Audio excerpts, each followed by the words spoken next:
vamos dar início a mais uma reunião do nosso grupo de estudos. Uma oração, irmão Olímpio.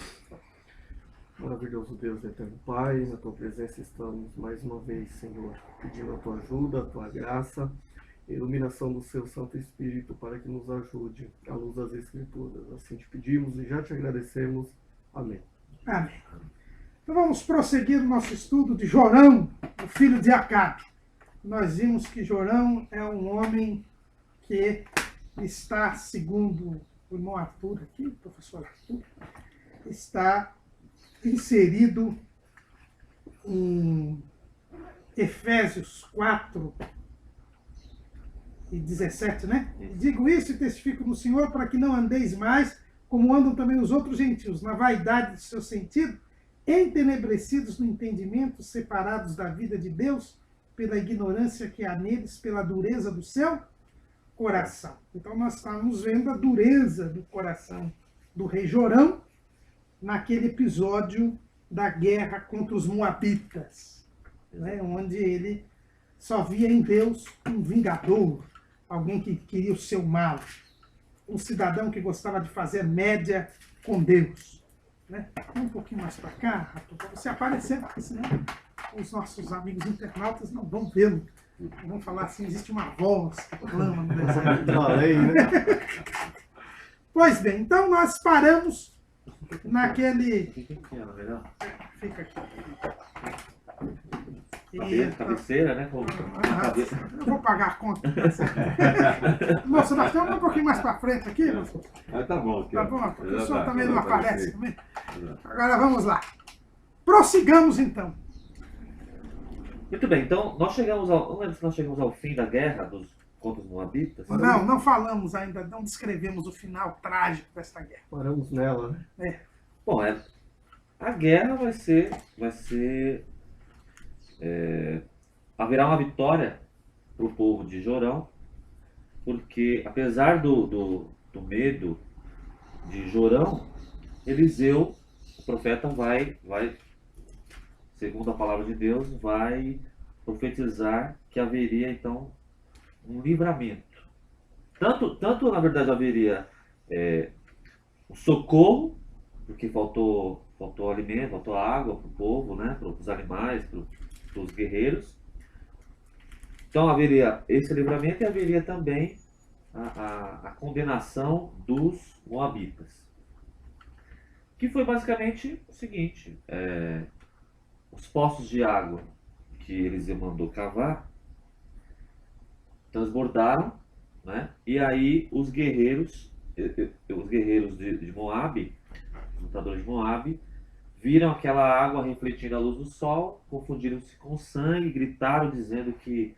eu prefiro ler, posso ler? Pode. Está aqui em 2 Reis, capítulo 3, e no versículo 21, a partir do 21. Eu estou conversando com a NVI aqui. Posso ler na NVI? Pode. Pode ler na NVI, pode ler. Não sou daquela...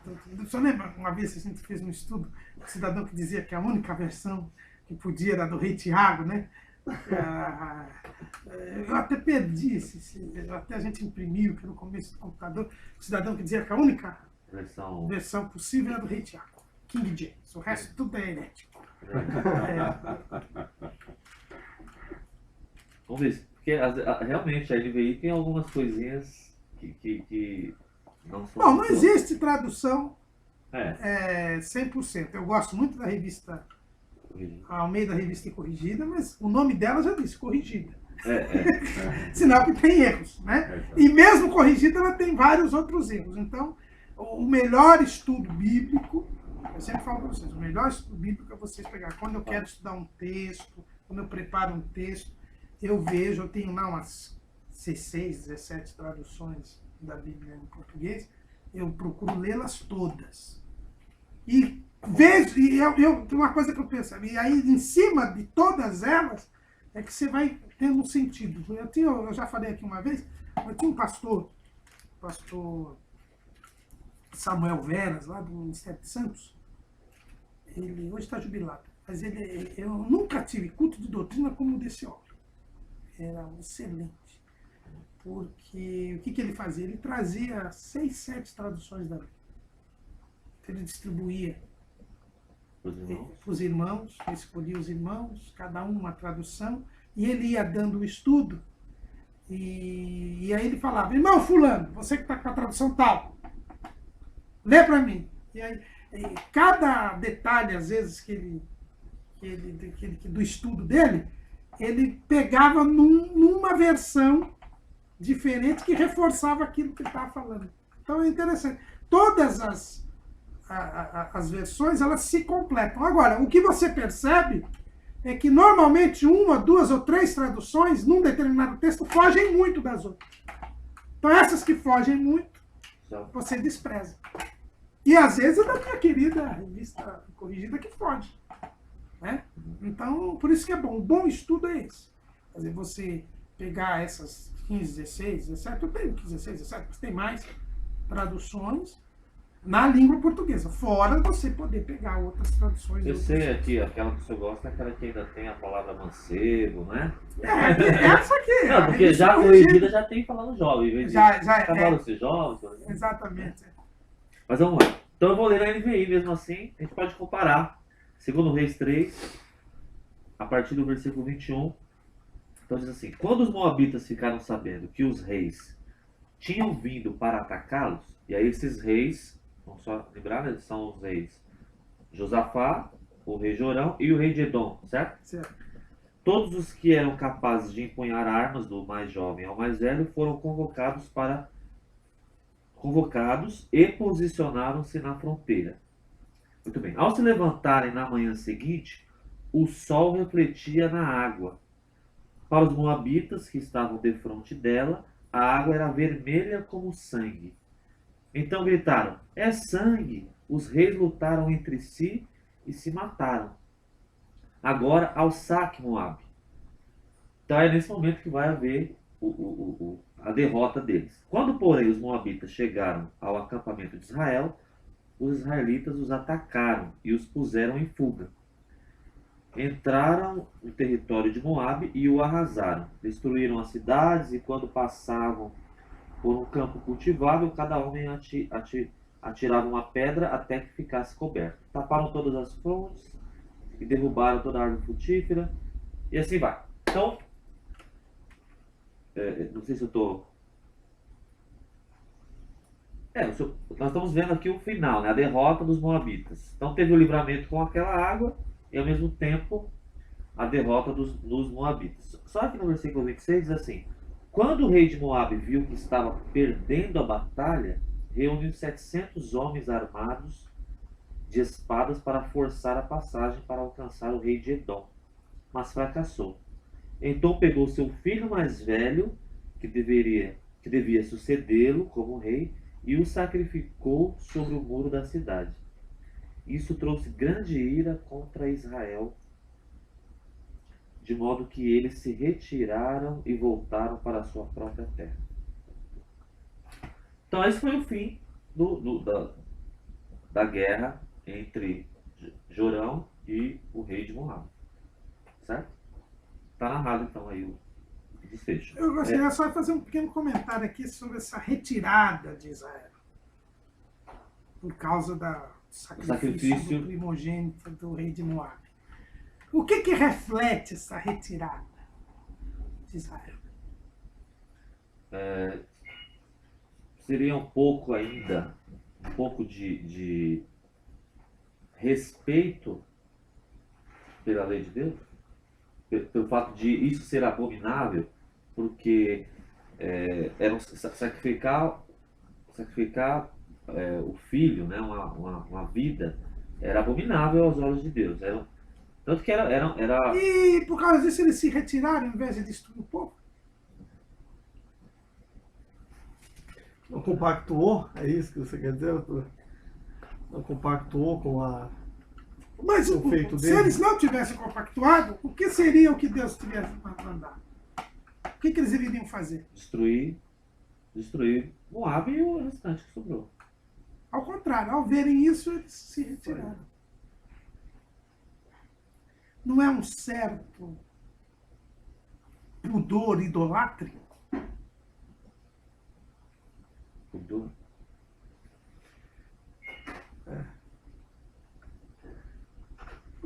é abominável a Deus. Então o que deveria fazer?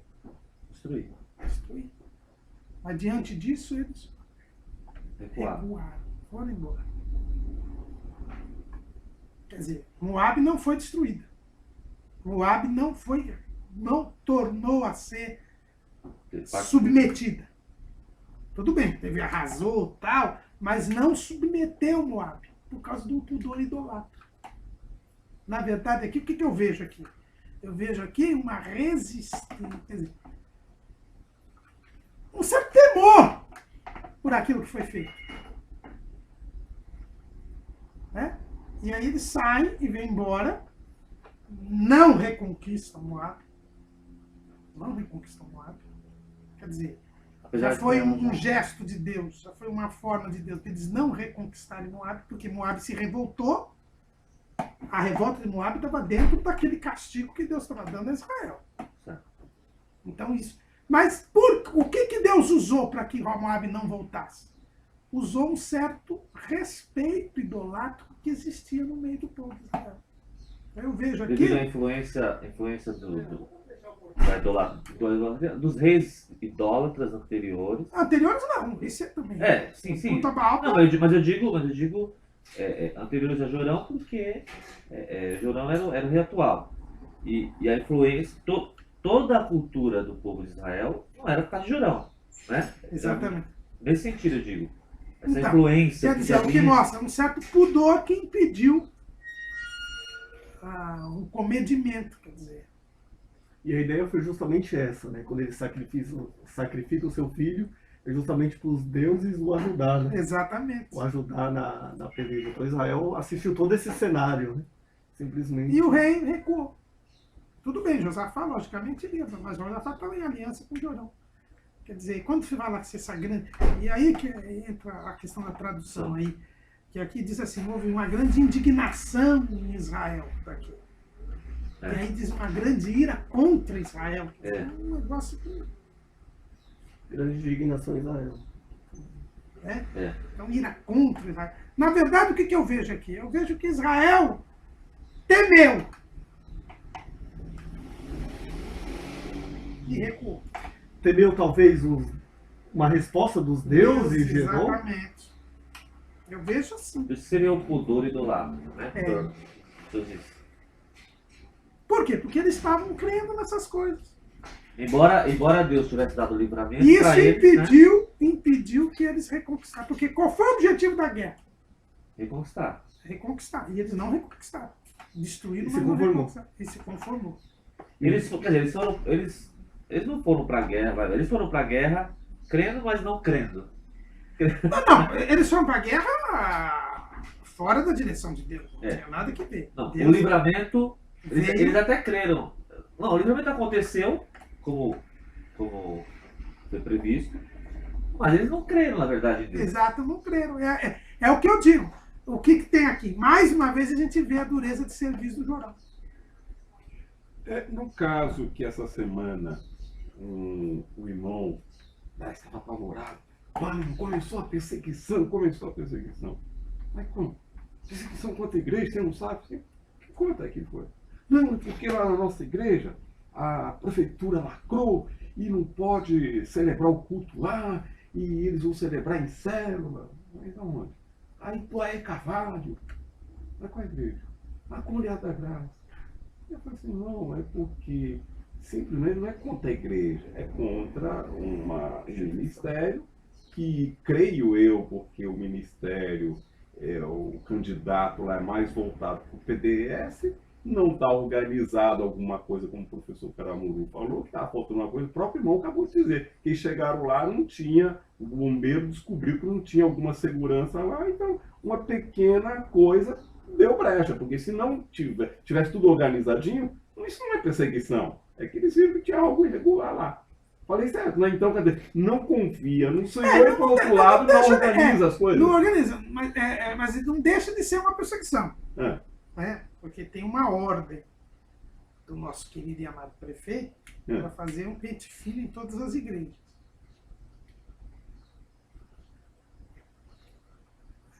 Terreno. O funk é uma manifestação cultural, como ele disse. Então pode fazer pancadão na rua.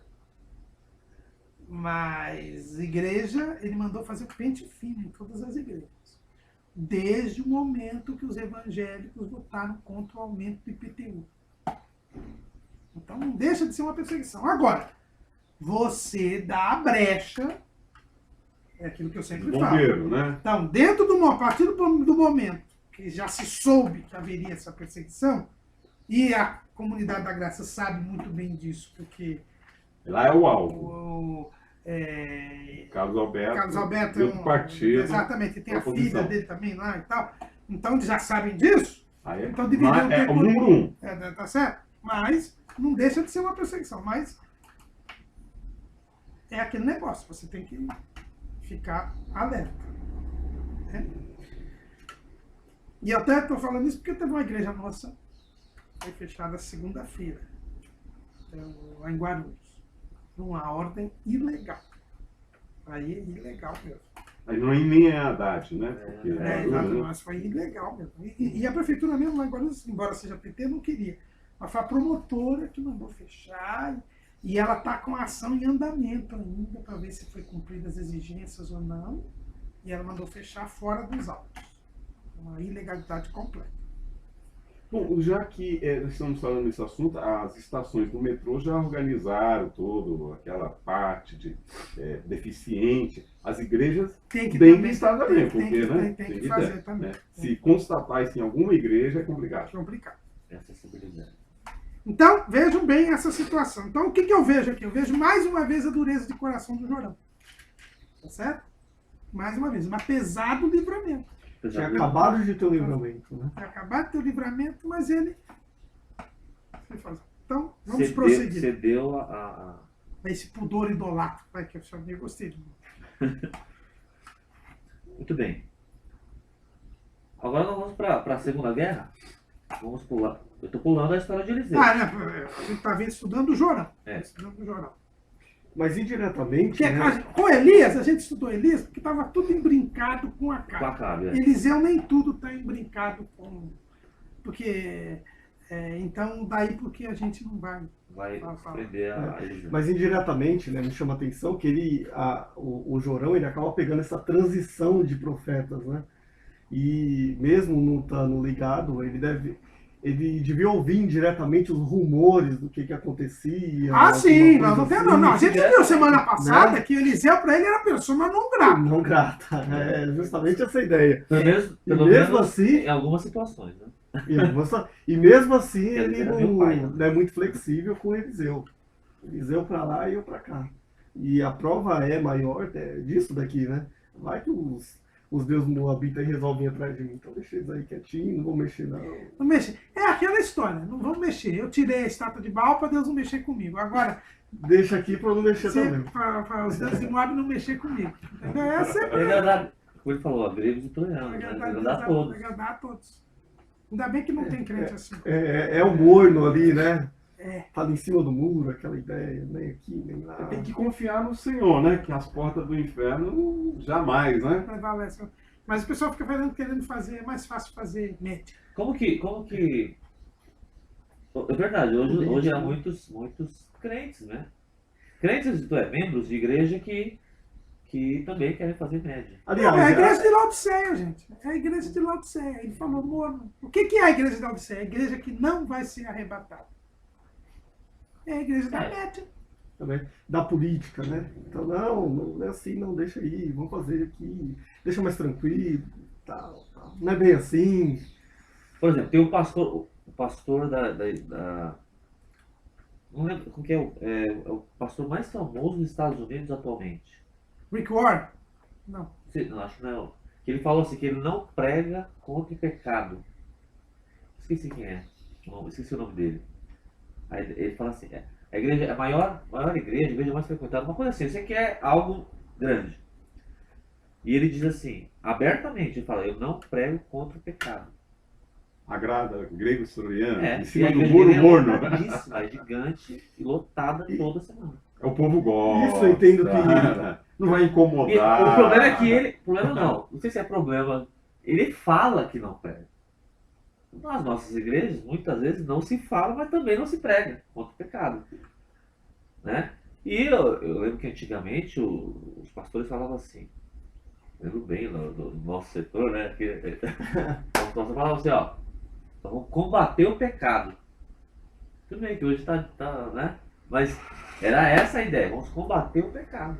Porque senão, como que eu vou me confrontar, como corrigir, não é verdade? E hoje está na moda não se pregar contra o pecado, porque isso aí o povo tem que ouvir uma mensagem mais agradável, né? Afinal de contas, a semana toda ficou chateado, cansou do serviço, então não pode no domingo à noite ir para casa, né, Mas justamente porque não foi um curso de confrontado. doutrina e não foi para a escola dominical. Aí tem que ouvir uma melhor mensagem. Mas assim, eu entendo que vai ao extremo da questão do pecado, mas trazendo essa ideia de modilhão, que o Chorão vem trazer essa ideia para os nossos dias, eu entendo que traz também a ideia do comprometimento na igreja, né? do fervor de ir, de fazer a obra de Deus. Não, vai mais tranquilo, pega mais leve. Acho que isso faz em globo geral, não só nas mensagens pregadas, mas um comprometimento hoje na igreja, né? Então você vai lá, Paulo, quando diz, ó, se ensino, que haja dedicação ao ensino. Mas hoje já não, deixa mais tranquilo aí. Para que se dedicar? Para que fazer tudo isso? Não precisa fazer tanto. Por que ser tão radical, né, como o Daniel? Eu ouvi um sermão na segunda-feira daquele pastor do Hernandes, Dias Lopes, e ali eu fiquei muito comovido, assim, muito interessante. Ele pregando e chorando, né? O tema do sermão era a igreja como agente transformador da história. E ele falando que foi recém-chegado agora, chegou por agora dos Estados Unidos, e num bairro de Nova York, 11 igrejas foram fechadas. E nesses últimos dias, 11 igrejas foram fechadas. Uma viraram bar, outras museu, outras baladinha e tal. Aí ele foi conversar com um dos pastores para ver o que havia acontecido lá da igreja onde ele foi pregar. E ele falou que simplesmente por não acreditar mais na Bíblia, não acreditar mais em Deus, não entender mais que era necessário Deus. E ele falando no final do seu sermão, que ele chorando, né? Falando assim que o desejo dele era ver um avivamento aqui no Brasil. Era ver o povo pegando a Bíblia e indo para a igreja com fervor no coração, né? Com vontade de cultuar, com desejo, mas que não via, mas que ele ainda acreditava nisso e tal e tal. Isso é terrível. O Júlio Severo também falou sobre esse assunto. Publicou um artigo na semana passada também, falando um grande templo em Nova York que virou uma mesquita. Uma mesquita, esqueci de falar. Alguns estão virando mesquitas também. Isso é normal, né? Europa, Na Europa isso é assim, a média de 5, 6 igrejas por semana que fecham na Europa. E uma boa parte delas virando mesquitas. E muitos que não fecharam se reuniam uma vez por mês, né? Quer dizer, estão quase fechando já. Não, isso em geral, tanto as igrejas protestantes como as católicas também. Né? O professor Felipe Aquino, né, eu sempre falo dele, mas ele estava falando disso, que muitos bispos católicos estão procurando brasileiros, comunidades católicas brasileiras, para entregar igrejas e mosteiros para eles, para não fechar. Ele mesmo falou que o ano passado ele foi na Suíça e na França. Ele visitou lá algumas comunidades católicas de brasileiros que estão lá. E não fechou porque é eles que estão tocando. Ainda fazendo evangelização. Porque a realidade é essa. Né? Isso não é porque a Europa, a América do Norte, se apegou demasiadamente ao materialismo, enquanto, por exemplo, outros países que têm perseguição estão com desejo de crescer e avante. O materialismo, o consumismo, Ajuda. Né? É um ponto. Mas é um fator só. O fator é a comodidade, comodismo. Né? O pastor Wellington mesmo conta quando ele foi uma vez na Noruega. Ele pregou lá numa igreja na Noruega e tal. Ele deu testemunho, tudo, como era o Brasil e tal. Aí teve uma senhora no final da igreja No final do culto chegou para ele e falou, irmão, vocês oram, vocês buscam a Deus lá e tal, porque precisam. Aqui a gente não precisa mais. Porque a gente vive bem e tal. Por isso que não há mais necessidade. Aí o pastor Wellington disse que olhou assim e falou assim, nunca pensei ver de carne e osso a igreja de Laodiceia. E com som não tenho falta de coisa alguma. E nós estamos indo para isso. Porque por isso que eu digo que não é só o materialismo, o consumismo, materialismo e consumismo sim, mas não, o bem-estar. Porque nós não estamos num bem-estar. Houve uma melhora econômica no país e tudo, mas estamos longe de ser. Mas gente, já existe esse sentimento nas nossas igrejas. Já existe isso. Quer dizer, não vamos. Se Jesus demorar muito, em 10 anos, nós vamos começar a ver fechar a igreja nossa. Eu tenho um amigo, um pastor de uma denominação aí, e a igreja onde ele pastoreia fica no bairro Nobre, daqui da capital. E um dia a gente conversando, a gente chamou ele e tal para pregar numa festividade do templo daqui, da igreja. E ele, aí quando a gente foi buscar ele, foi buscar justamente com o maestro e tal, e o maestro perguntou, e a festividade aqui era templo, coral e orquestra. E ele viu tudo aquilo e tal, e na volta ele nos compartilhou, né? Aí ele falou da dificuldade que ele tem de montar uma orquestra lá. A gente, mas por quê? Porque a igreja lá tem toda uma estrutura. Então, em outras palavras, recurso é o que não falta. Recurso tem a bastante. Mas ele falou assim que era pessoas. Mas a igreja é cheia, a igreja é muito grande lá.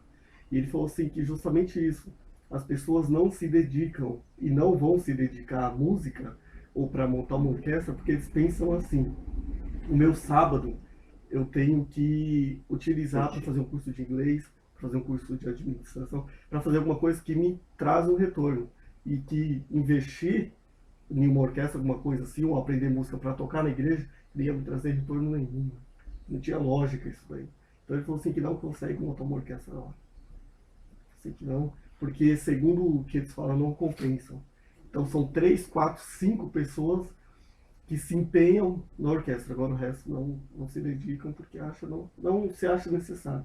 E tem todos os recursos. Então, em outras palavras, dinheiro que não falta para que seja feito. Mas ele não consegue fazer devido...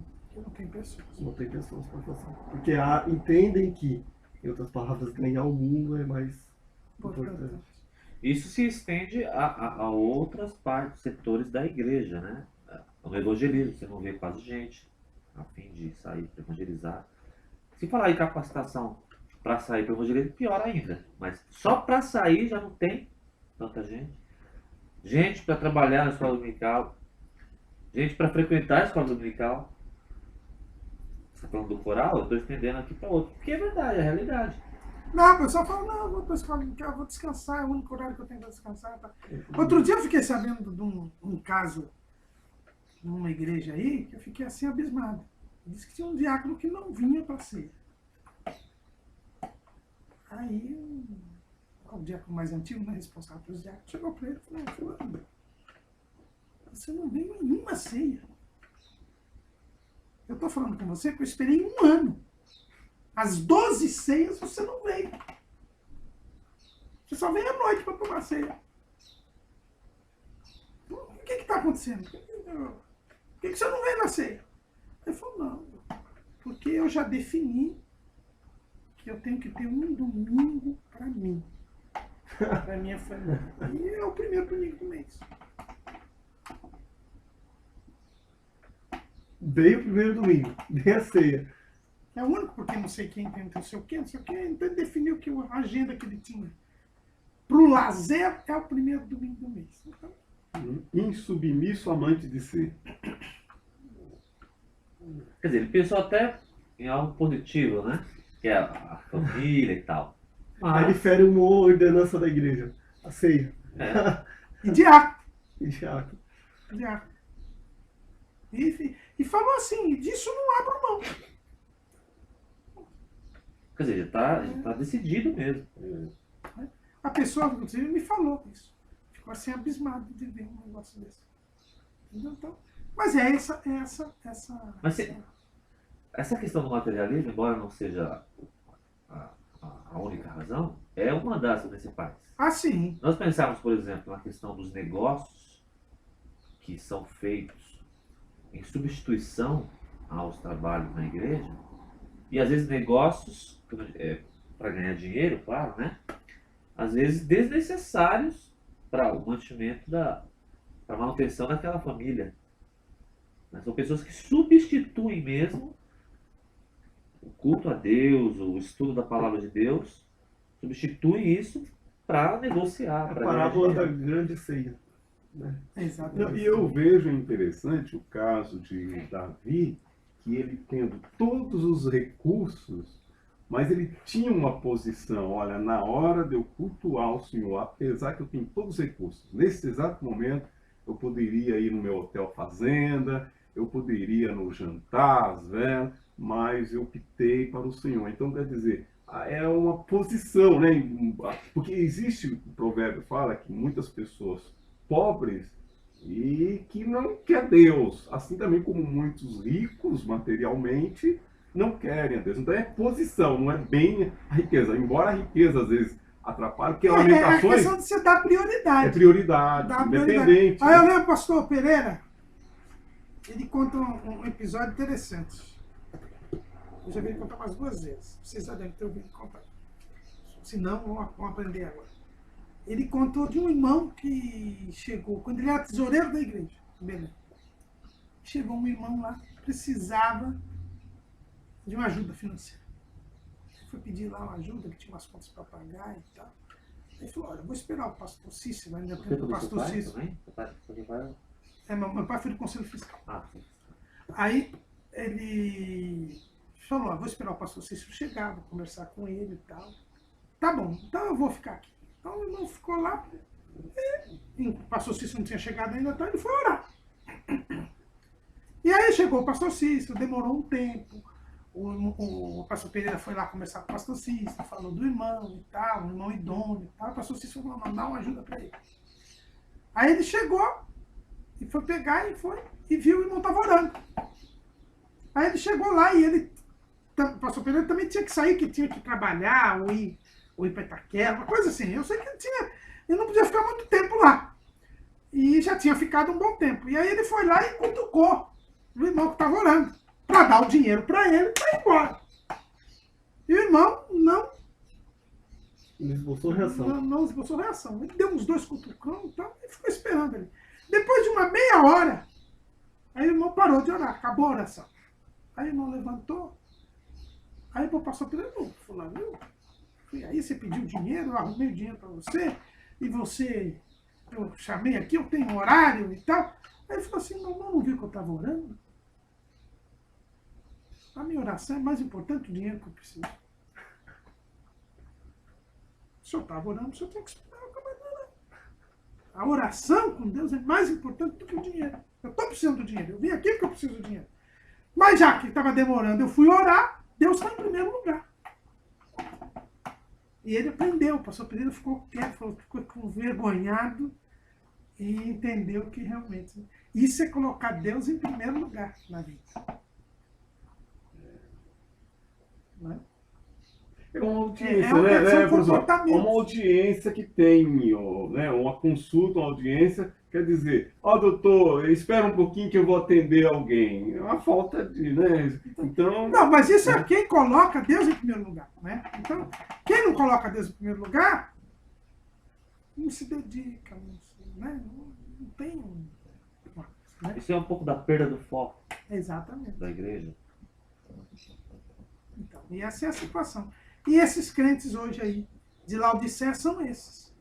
São os jorões. Né? São os jorões. Né? O jorão demonstra bem isso. Deixa eu só fazer mais uma questão aqui em relação a isso.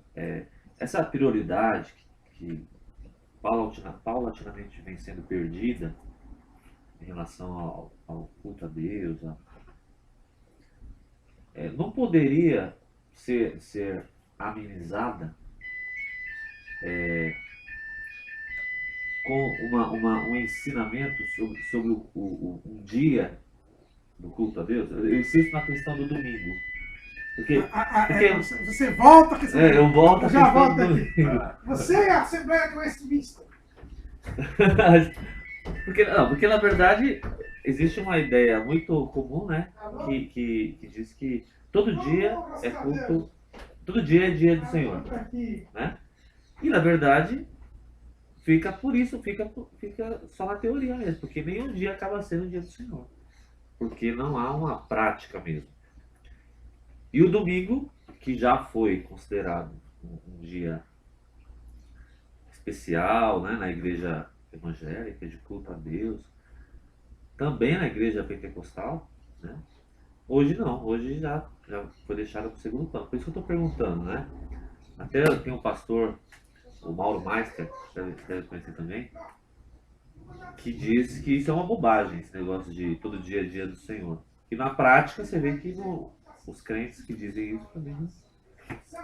Por isso que eu insisto na questão seguinte: será que não deveria haver um ensino, não poderia haver um ensino nas igrejas a respeito de domingo, de priorizar o domingo como dia de trabalho do Senhor, como foi antes?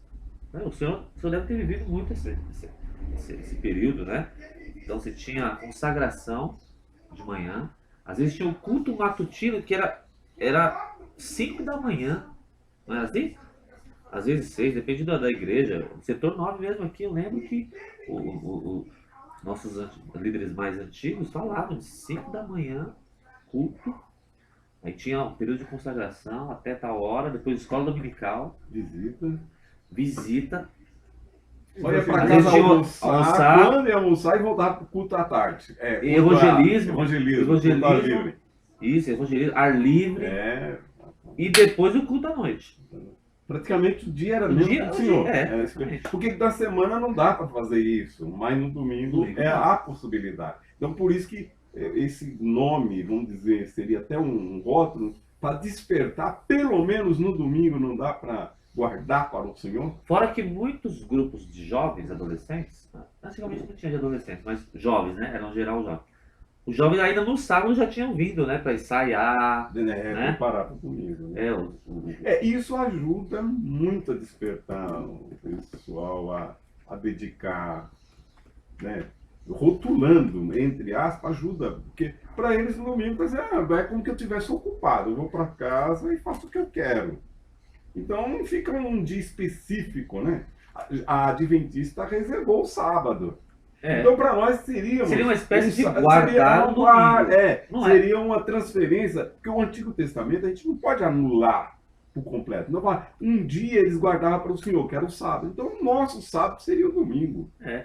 Tudo bem que a gente não tem aquela questão que os adventistas têm de, por exemplo, não comprar, não vender. Ou não trabalhar, vamos dizer, de repente tem algum irmão que trabalha no domingo, às vezes é motorista, não vamos sacrificar o irmão, mas a maioria está de folga no domingo. Então é um dia específico do ministério para Deus, aqueles que estão folgados para não se acomodar, porque senão acomoda. Exatamente. E nós falamos de comodismo e do materialismo, o senhor citou o materialismo. Arrasta, né? O materialismo tem a ver com esse negócio de fazer negócio. E até no domingo. Até no domingo. E se a igreja não ocupar esses irmãos, eles vão ocupar em alguma coisa.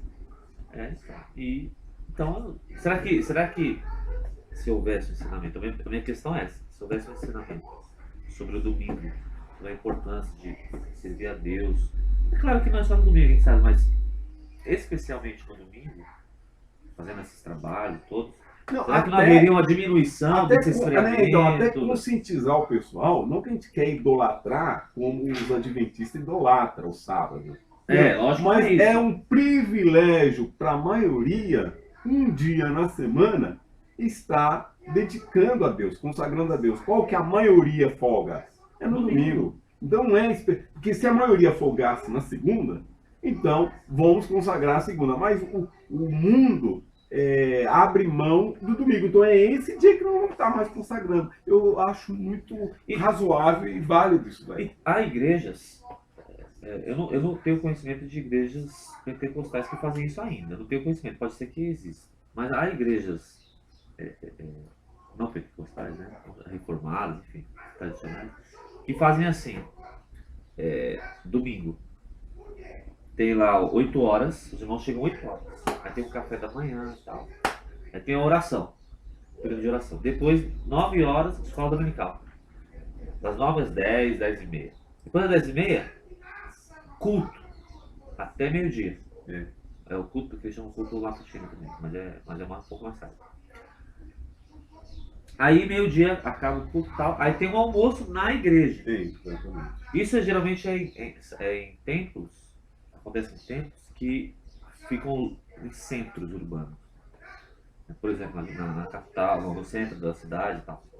Por quê? Fica ruim o irmão voltar. Vamos ver. Então o que acontece? Tem o almoço, aí depois do almoço, como acontece no Belém? 2 horas da tarde, culto. Já é o culto noturno. Que eles adiantam, então vai até 4, 5 horas. Acabou, 5 horas, cada um vai para sua casa, acabou o dia. E não, Já emenda tudo. aproveitando esse contexto aí, eu tiro lá pela congregação, né? A gente, graças a Deus, tem um pastor que doutrinariamente é excelente. A maneira com que trata, a questão da conscientização sobre o domingo e tal. E a gente tem esse processo, então tem lá das 8 às 9 oração, escola dominical, depois tem os ensaios que ali se seguem, então ali é meio que envolvido e dedicado. Mas queria levantar um ponto nesse contexto, assim, eu como mais jovem, né? Porque assim, antes a igreja, né, como um todo, era, de fato, o domingo, eu lembro pelo meu pai, né, pelo meu pai, pela minha mãe, que era essa ideia. Então era matutina, era escola dominical, aí almoçava correndo e depois voltava pro evangelismo ao ar livre, a banda tocava, tinha todo aquele contexto e tal. Mas hoje, Megafone. isso, tinha tudo aquilo lá. Mas quando a gente transporta para os nossos dias aqui, muita coisa mudou. Muita coisa mudou no sentido de hoje o pai já é mais sobrecarregado do que antes, porque hoje tem que estudar para você se manter no mercado. Aí tem a mãe, que agora também É o mercado de trabalho. tem que ir para o mercado de trabalho. Tem que ir. Aí então o tempo ali, o sábado hoje virou um dia útil literalmente. Literalmente. Aí, Porque ele é contato com o dia útil, né? é contato no dia útil. Aí quando você chega no domingo meio que é a sobrecarga inteira ali. Né? É o único dia mesmo, acaba sendo o único dia para tudo, né? Para tudo. E aí eu queria chegar onde eu quero, né? A questão da família, né? A questão da família. E se você pega e sobrecarrega também na igreja, o domingo inteiro, tal, quanto que a família vai ser? Né? Quando que a família vai ter o seu tempo? Existe essa questão realmente da família. Porque que se é você muito pega importante. na ideia, é Deus, família e igreja. Porque sem família não tem igreja. Lógico. Então, A gente não pode desprezar de maneira nenhuma a família, até porque a porque igreja eu acho que constituída compromete disso. ali diretamente também. Não estou fazendo apologia aos trabalhos do domingo, mas, Sim. por exemplo, eu entendo que se Não a escola trabalhar. dominical fosse bem frequentada, né? Se sei lá, o evangelismo uma vez por mês, e a gente conseguisse moldar isso daí, talvez seríamos eficientes nos dois lados. De cuidar da família, porque hoje não se tem mais tempo, e a família é a prioridade, porque sem ela não tem igreja. Cuidar da família e, paralelamente, você assimilar os trabalhos da igreja. Eu ontem, incrível, acessei. YouTube, é isso mesmo? É site quando abre? Eu acessei, foi algo que fala sobre a verdade de cada um. Aí um rapaz assim de quase 40 anos, ele estava compartilhando que ele foi funcionário do Banco do Brasil 15 anos. Ganhava muito bem mesmo. E se fosse hoje, ele estaria mais ou menos ganhando aproximadamente quase 17 mil. Mas ele não tinha uma comunhão com a família.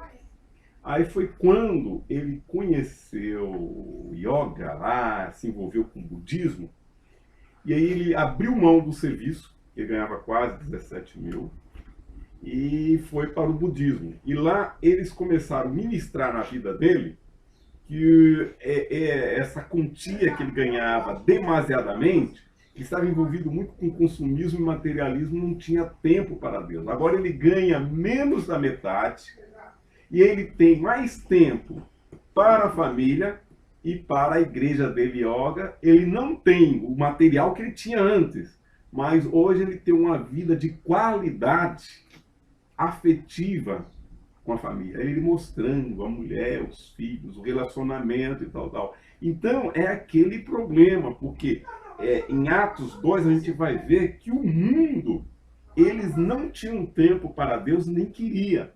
Mas Atos 2 eles tinham uma comunhão, primeiro para com Deus e em segundo para com os irmãos. Então mostra a gente traçar prioridade. E aí se hoje a gente fala assim, não, o sistema obrigou a mulher a trabalhar fora. Mas a pergunta é, o que é prioridade na minha vida? É Deus? Então aí volta a dizer, um dia só, dedicar ao reino de Deus e a família junto. Então, mas aí a gente tem que fazer a separação, né? A prioridade é ser Deus e a obra de Deus, né? Não, ser Deus a Senhor família. da obra, Não, a obra do mas Senhor. aí, veja só, no domingo, que acontecia nessa época, como o irmão, aí o professor falou, o Arthur, naquela ocasião, o Felipe, a Graça, nós íamos para a igreja no domingo. Era oração, escola dominical, evangelismo, voltava para casa juntos, almoçava e 2 horas da tarde, estabelecido o culto livre. Voltava, tomava banho, aí o culto. Eram os 4. Estavam em comunhão, em família. A igreja, a família presente na igreja. Eu queria só para tocar no... A gente estava falando da questão do domingo, né? Domingo, E aí a gente... não existe uma determinação do domingo. Não, a gente falou da questão que até pouco tempo atrás havia no domingo um envolvimento integral dele, né? Era culto matutino, consagração, escola dominical, aí um almoço, voltava para o evangelismo e depois o culto noturno, né? Coisa que hoje é raro ver. Mas aí tem a questão da família, sim, que é muito importante, a gente não pode de maneira nenhuma deixar em segundo lugar, porque tem o primeiro Deus, né? Que quando a gente estudou, inclusive no GBA mesmo, a questão da família, a doutrina da família, a gente viu que é primeiro Deus, certo? Depois é a família, não é isso? Depois é o trabalho, é isso? Depois o trabalho na igreja. É assim mesmo a ordem? Mais ou menos isso. Deus, família, trabalho, né? Porque então, e aí não se confunde. Só que o problema é o seguinte, o pessoal hoje, sob a desculpa da família, tira o tempo de Deus. Esse é o problema. O pessoal sempre fala, e hoje existe muito reforço com o negócio da família, mas para justificar a ausência na igreja. Porque falam da família, mas não cuidam da família. Durante a semana, pai nem fala com filho nem fala com pai. E no domingo também não se falam, também não se tem nada. Estão na igreja ou estão em casa? Por isso que a comunidade da graça vem aqui, que aqui é essa família, né? Porque está desestruturada. Esse que é o problema, você entendeu? Lógico que a família tem que estar. Houve um erro no passado de obreiros que deixaram a família, de irmãos que deixaram a família por causa da igreja. Houve esse erro. Agora, em cima desse erro, querem justificar o comodismo de hoje. Quer dizer, é falta de equilíbrio de novo. Ou é um extremo, né? Ou é o outro extremo. Ou é o extremo de, não, vamos todo mundo e fazer tudo e gastar todo o tempo na obra. E abandona a família. E agora é o extremo, não, esquece abandona Deus. Falta o equilíbrio. E quando a gente pega esse âmbito, foi o ponto que eu levantei aqui, e vê a diferença de épocas. Porque antes, igual foi mencionado, eu lembro, eu falei aqui pelos meus pais. Então era de manhã, lá, o matutino, todo esse processo era integral no domingo na igreja. Hoje, mas o período antes era mais tranquilo, querendo ou não era. O pai trabalhava, era o suficiente, não precisava de estudar tanto. Hoje em dia o pai tem que estudar para se manter no mercado. Então o pai tem que estudar, Aí hoje a mulher tem que estudar também. Então tem todo esse... Não, tem todo isso aí. Veja bem, existe todo um esquema que também já é do espírito do anticristo para te roubar o tempo. Tá certo? Existe isso. É uma realidade. Hoje você acorda mais cedo ou dorme mais tarde. Exatamente. Isso existe. Mas dentro desse esquema dá para você conciliar. O que há hoje é uma coisa assim, por exemplo, não, a gente precisa ficar domingo em casa, não vai evangelizar, não faz nada para ficar com a família. Mas fica com a família? Ou fica vendo o jogo? É verdade. É o lavar o carro. É verdade. Entendeu? É curtir, jogar Não uma há bolinha, comunhão, jogar uma bolinha. Não tá os dois extremos, né? Antes tinha um, hoje Não, porque a gente precisa. Eu até tenho um exemplo que eu sempre falo. Então, por exemplo, a pessoa fala, é verdade, hoje em dia você precisa sair mais, você acorda mais cedo, termina mais tarde. Tem o problema do trânsito. Aqui em São Paulo, você fica 3 horas no trânsito. São 3 horas que você perde. Agora eu falo assim, nessas 3 horas você podia ter orado. Mesmo que você está no volante. usando a tecnologia, vendo um estudo. Eu faço isso. Entendeu? Então, só que o pessoal não fala, fica ouvindo a conversa do outro, fica fofocando, fica no celular, tá certo? Então, mudou a situação? Mudou. Mudou, eu concordo que mudou. Mas, se você for ver, no frigir dos ovos, a gente desperdiça muito tempo. Né? Então o cidadão fala da família, ele está lá no computador, o outro filho dele está no smartphone e eles não se falam. É só no domingo que ele vai se falar. Mas ele diz que vai falar e não fala com o filho para não ir na escola dominical. Entendeu? E eu vejo essa seita, tá? E tem outra coisa, só para concluir. E também tem muita coisa que a gente entra no esquema do mundo. Então, por exemplo, você precisa ter qualificação para manter um emprego, para ganhar, precisa. Agora tem o seguinte, o cidadão quer ter um nível de vida por causa do consumismo, por causa do materialismo. Então ele se sacrifica para ter aquele alvo. E ele não precisava ter o carro X que ele tem. Exatamente. E para pagar aquele carro X, ele precisa fazer hora extra, precisa. Você entendeu? E eu vejo isso com muita tranquilidade. Eu estou ganhando 48% do que eu deveria estar ganhando. E meu nível de vida é o mesmo que quando eu ganhava 100%. Existe uma bênção de Deus aí? Existe. Uma multiplicação aí que Deus faz render. Mas em outro ponto, me mostrou que quanto desses 52% eram realmente extremamente necessários para eu manter o padrão de vida que eu tenho. Lógico, hoje eu não tenho uma poupança que eu tinha antes. Isso é questão matemática. Mas Nada me falta. quando eu tinha tem 100%, pouco de dinheiro, eu né, nunca verdade? mandei, eu nunca fui para a Europa. Eu nunca fui para os Estados Unidos. Meus filhos, eu ganhando 48%, já foram para a Europa e para os Estados Unidos.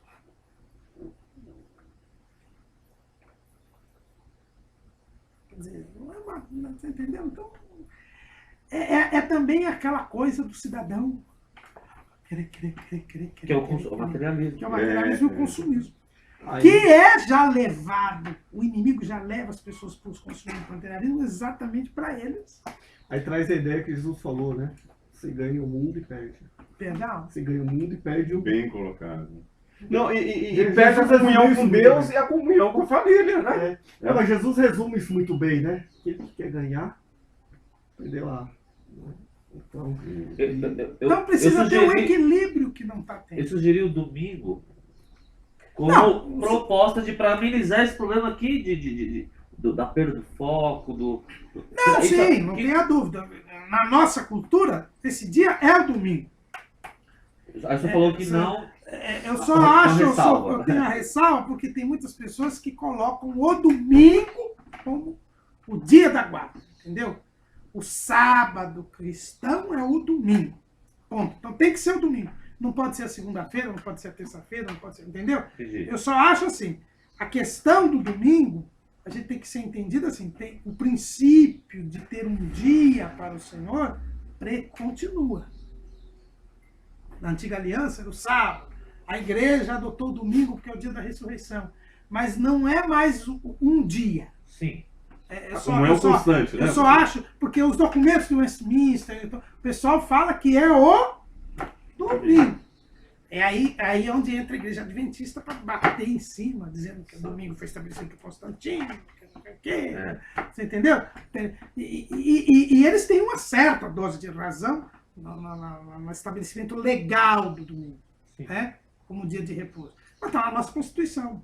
O dia de repouso dos trabalhadores, preferencialmente o domingo, né? Mas eu só queria dizer isso, que a gente não está preso ao dia do domingo, mas ao princípio do dia do Senhor. Se você folga na segunda-feira... Aí é o dia do Senhor, exatamente. Aí esse dia vai ser o dia que você vai se dedicar a Deus na segunda-feira. Mas aí, no questão de ministerial, é só isso que a maioria folga, então, no domingo, como você está expondo mesmo, então aí seria uma dedicação ao ministério ali, né, para ter uma comunhão, ter um privilégio maior de estar presente. Mas não assim, espiritualmente falando, idolatrando um sábado, um domingo. Exato, né? Essa é a minha preocupação.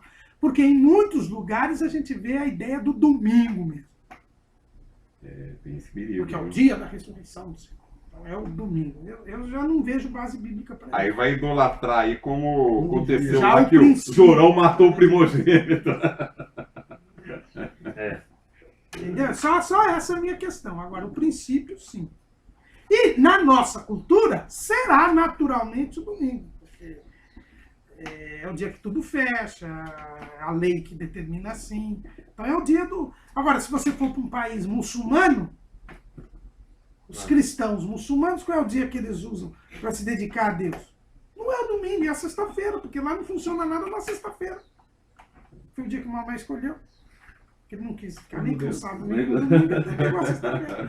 Tá certo? Então, qual é o dia que no Egito, que nem se faz evangelização no Egito, tá? Qual é o dia que eles vão evangelizar, que eles vão aproveitar? É o dia da sexta-feira, principalmente. Você está falando da maioria do povo.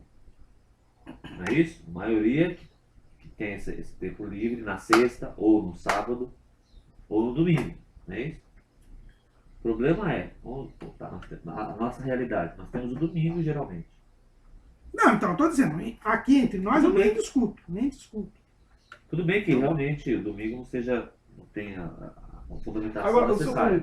Mas não deveria haver um envolvimento, não poderia, isso não ajudaria a amenizar o problema da perda de foco, etc. Mas, veja bem, o envolvimento decorre do quê? Decorre da pessoa ter o foco. Eu entendo assim nesse contexto. A questão do domingo, a gente bate na tecla do domingo, mas assim, o domingo ele tem que ser o resumo da ópera. O domingo ali é o dia que você está agradecendo por uma semana e pedindo a bênção pela outra. Mas assim, o seu culto foi na segunda, na terça, na quarta, aqui, o camarada ficou indiferente com Deus a semana inteira e no domingo não vai resolver nada. Quer dizer, resolve, né? Ele vai para a igreja, o que não vai resolver nada... Mas veja bem, se ele não é indiferente, ele se envolve. O problema você na consequência. É a consequência. O envolvimento é consequência dele saber quem é Deus. Dele pôr Deus em primeiro lugar. Entendeu? Hoje o senhor concorda que a maioria dessas seitas por aí, os muçulmanos, os budistas, eles quando abraçam e têm um foco, eles não abrem a mão fácil. E, lamentavelmente, os cristãos, como Jesus falou, os filhos das trevas são mais prudentes que os... Hoje, lamentavelmente, nós que temos um privilégio, o Espírito Santo, os dons, e a gente abre a mão. Exatamente. Então, vamos, prossigamos. Bom, vamos para 2 Reis 6 agora. É isso? Isso. A partir do versículo 8. Isso aí a gente até já falou, né?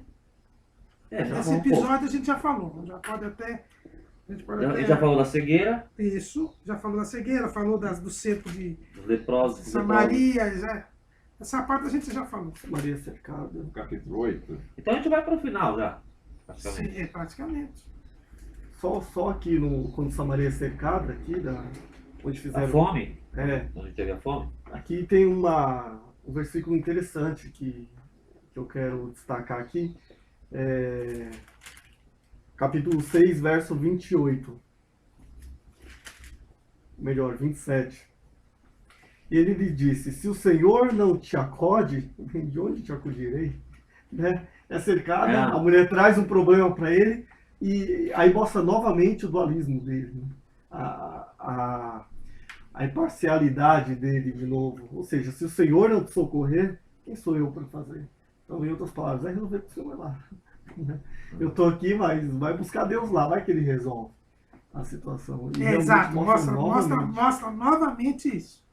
Né? E veja bem que nesse momento, como a gente já falou da outra vez, ele estava até fazendo penitência. Ele tinha um cilício por dentro sobre a sua carne. Né? Quando ele rasga as vestes, né? Como é que está na sua tradução aí? Na 6:30. Na minha tá assim, ó. 30. Quando o rei ouviu as palavras da mulher, rasgou as próprias vestes. Como estava sobre os muros, o povo viu que ele estava usando pano de saco por baixo, junto ao corpo. Então esse cilício aqui também, essa tradução aí também já não é muito boa. Pano de saco, não é só um pano de saco, na verdade o cilício é algo que apertava. Né? Tinha alguma coisa de ferro, de metal, que apertava para fazer penitência. Hoje ainda se usa isso na igreja católica, né?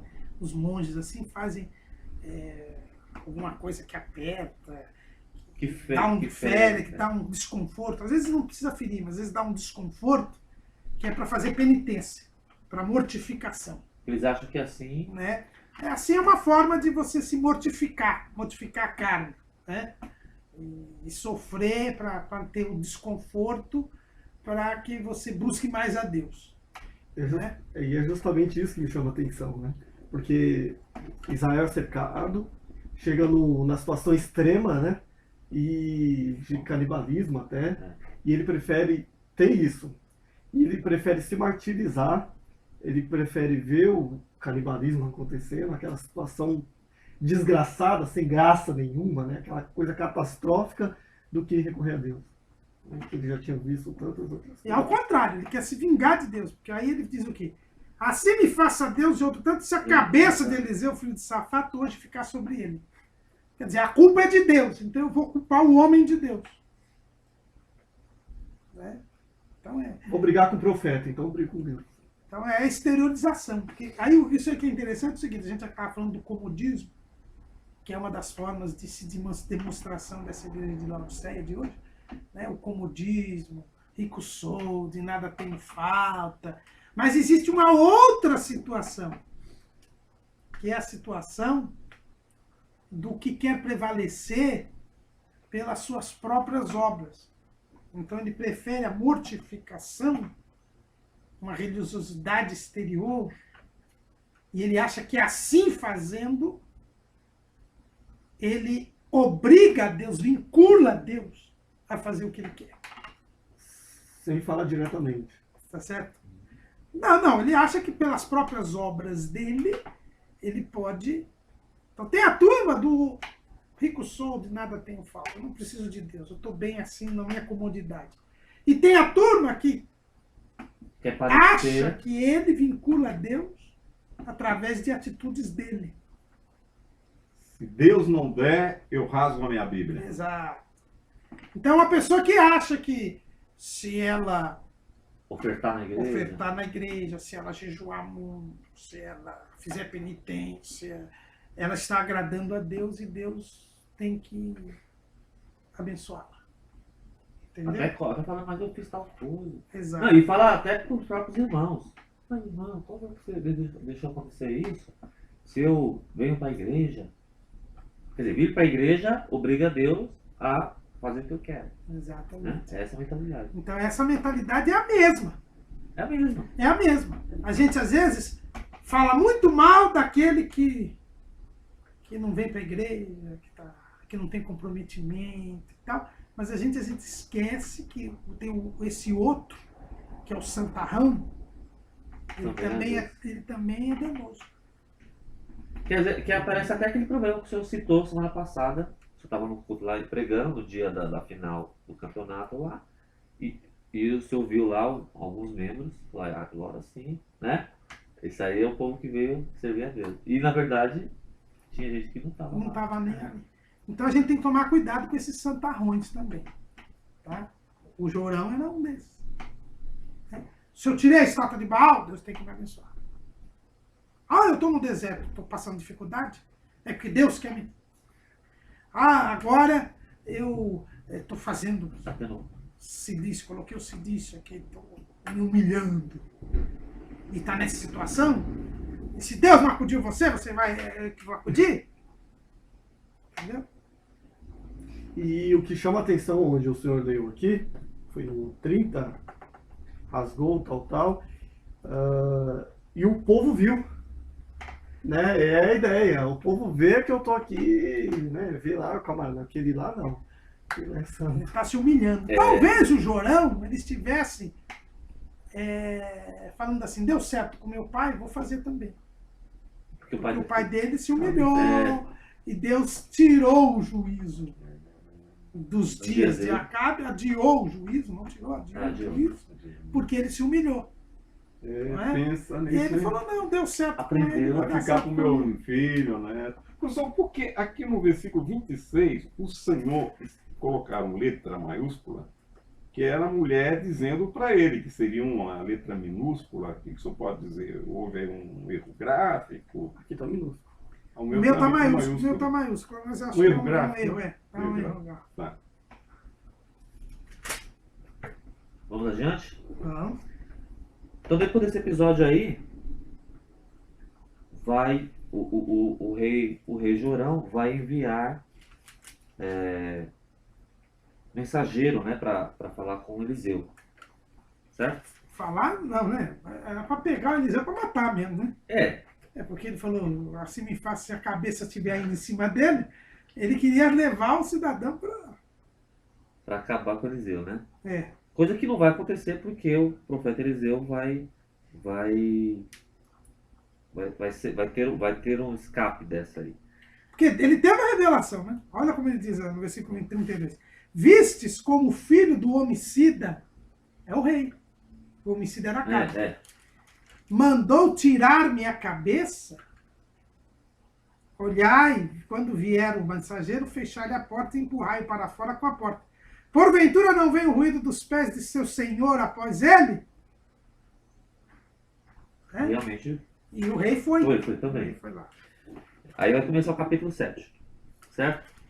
No capítulo 7, de 2 Reis, o profeta Eliseu vai falar a respeito... Quer dizer, quando chega o rei, porque ele mandou despedir os mensageiros, porque ele estava falando com os anciãos da cidade. Quando o rei, o mensageiro, ele falou para os anciãos, manda eles ir embora. Aí veio o rei. É que não está explícito aqui, mas aí vem o rei.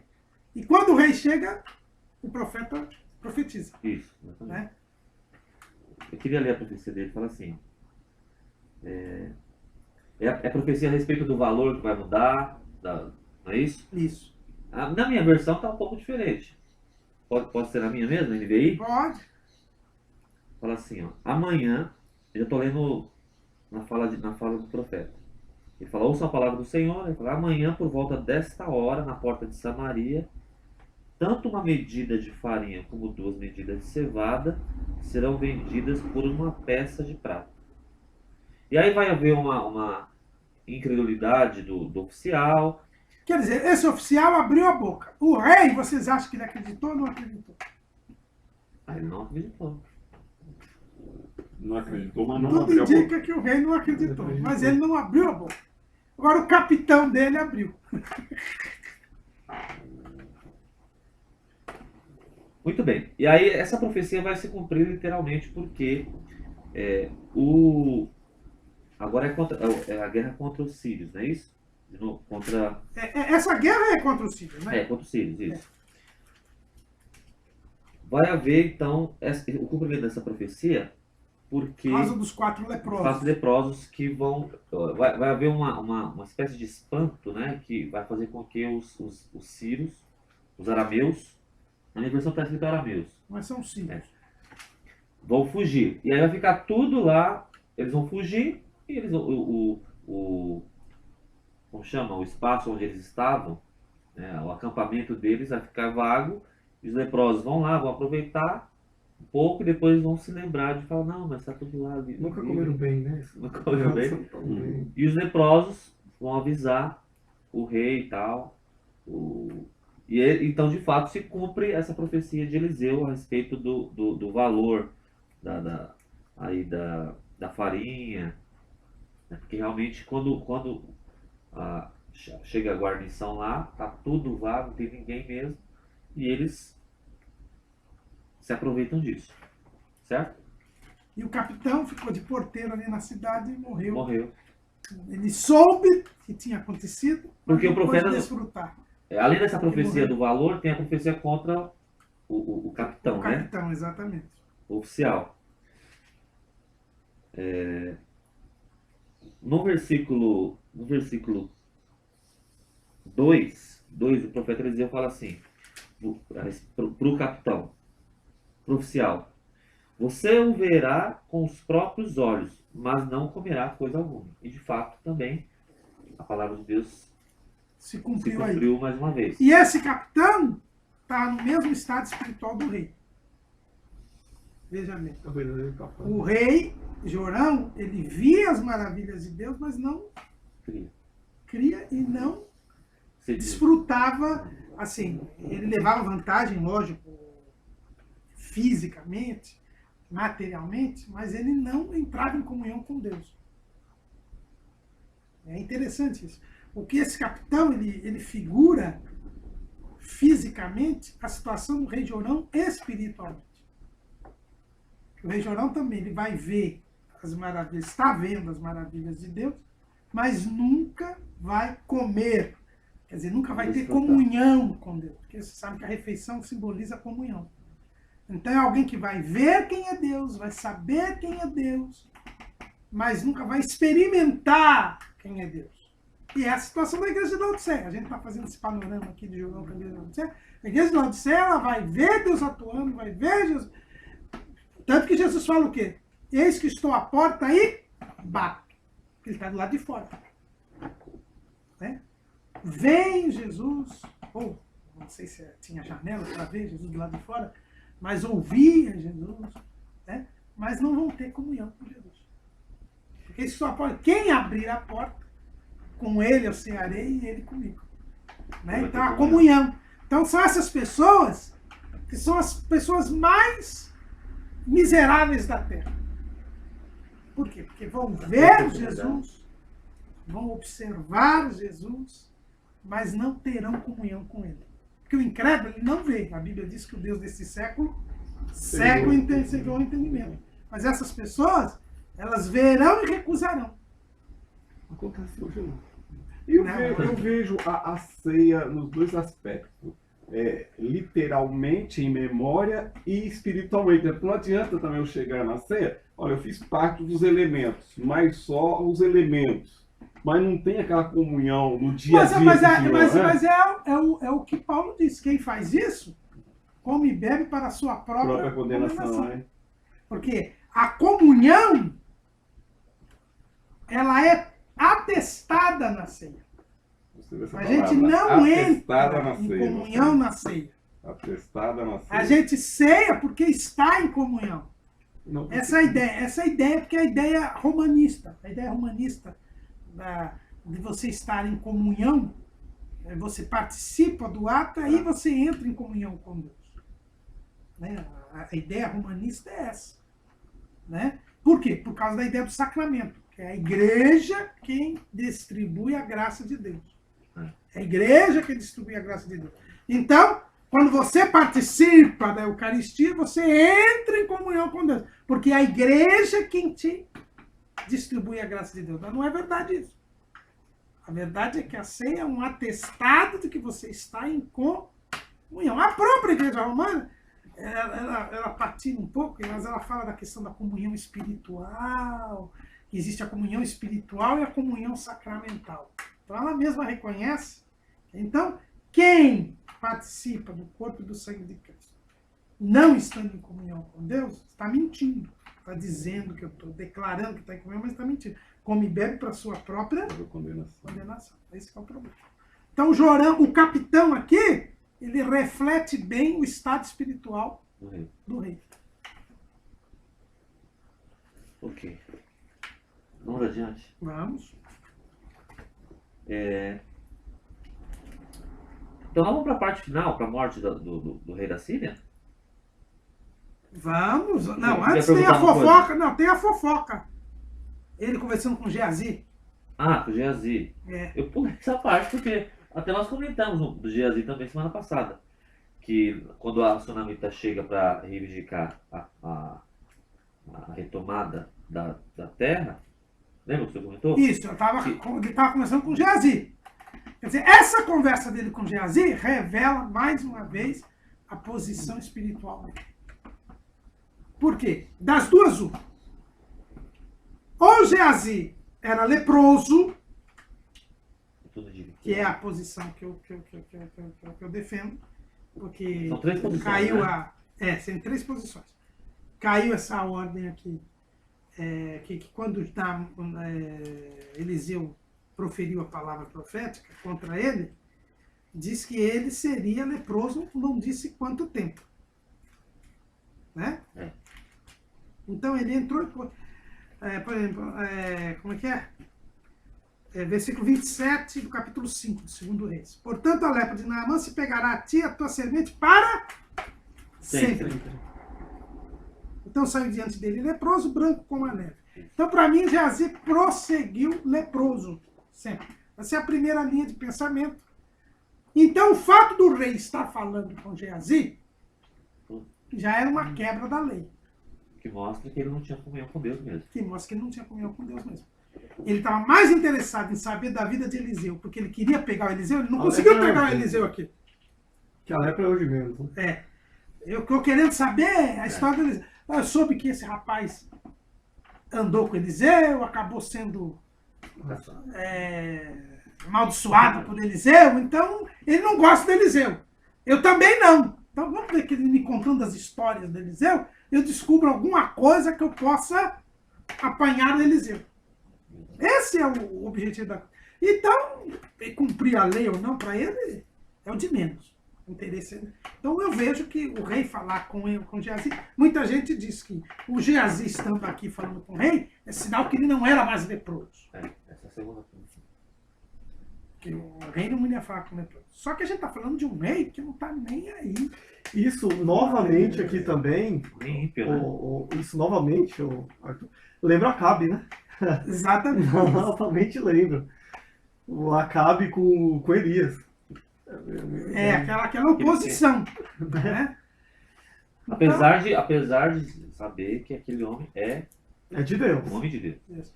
Mas o que a gente percebe? É que a pessoa, mesmo querendo fazer média com Deus, acaba perseguindo os homens de Deus. A gente descobre se uma pessoa é de Deus ou não, mesmo ele sendo político e tal, no momento em que ele vai perseguir os verdadeiros homens de Deus. Porque ele nunca vai comungar com a minha ideia. Exatamente. Ele Não nunca há comunhão entre a luz e as trevas. Não podem andar dois juntos se não estiverem de acordo. Né? Não tem como. Então aqui começa daí. Então essa é a primeira posição. A outra posição, eu coloquei até isso, tem um artigo no... Eu coloquei, né? Mas das 3 Um posições? apêndice sobre Geazi. Quando a gente estudou sobre Elias e Eliseu, eu coloquei um apêndice sobre Geazi. Né? E eu disse que tem essa primeira posição. A segunda posição é de que Geazi foi um desses 4 leprosos que estavam aqui. No capítulo anterior, teria sido Geazi. Né? E o pastor Alderino Nelson Rocha então entende que ele foi curado nessa oportunidade. É uma posição que a gente respeita até engenhosa, mas eu não vejo muita base bíblica aí. Né? E uma outra posição que diz que Geazi tinha um tipo de lepra que não era o tipo de lepra que era comum. Que é marginalizado. Também essa existência de tipos de lepra, eu não vejo no livro de Levítico uma diferenciação. Lógico que o que a Bíblia chama de lepra não é a hanseníase de hoje só. Exatamente. Existem hoje, o que a gente chama de lepra, que é a hanseníase, não era só isso que a Bíblia chamava de lepra. Tanto que tinha ali lepra na casa, tinha lepra no vestido. Então, a lepra era algo muito mais amplo. Por isso mesmo é que eu não vejo uma espécie de lepra menor. E não era tão oculto, porque fala que ele saiu branco como a neve. Exatamente. Não era algo tão... Então eu não vejo muita... respeito a essas posições. Essa que mas, vem a posição que diz que talvez ele foi curado, talvez eles argumentam no versículo 27 do capítulo 5, que fala a tua semente para sempre. Ele fala, não, é a semente dele para sempre, mas ele não foi curado, talvez... mas na verdade tem o né? A ti e a tua semente. Então não tem para sempre também para ele. Tem um posição. Então, essa posição do senhor. Tá certo. Eu vejo que o rei Jorão não estava nem aí com a lei. Entendeu? Então, ele queria, ele estava mais ou menos assim, obcecado.